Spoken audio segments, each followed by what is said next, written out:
Ghana will be a stern test for Ntseki, his first major task at the helm, playing away from home against the side that is regarded a powerhouse on the continent.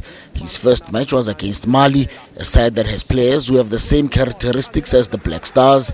The encounter against Mali was the ideal practice match in a competitive environment. However, the coach also has more than enough information on his upcoming opponents. Bafana Bafana played against Ghana in a friendly match just before the recent Africa Cup of Nations in Egypt. Analysis is not only about the players. You should also analyze the coach, whether he was a defender, a midfielder, or what he prefers most in his games. So I think that we have done.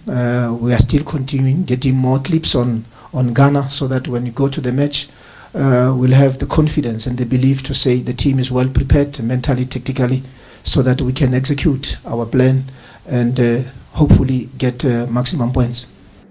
At the time of his announcement as head coach, Ntseki outlined some of the structures that would be put in place to scout and monitor players closely, both locally and abroad.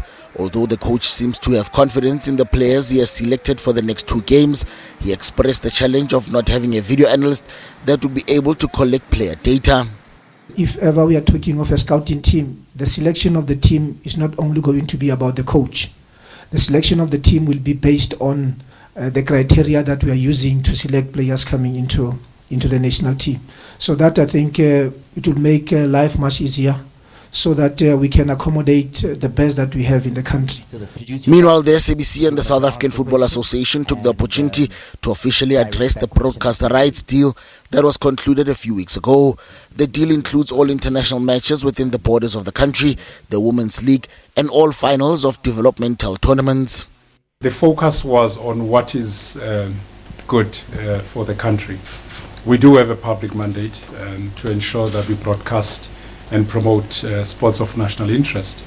But at the same time, we had to balance it with the need to make it a financially viable deal going forward. We decided to put the nation ahead of self-interest. I think that was the most important thing that we did, to ensure that the country gets the opportunity again to watch the national team and national teams.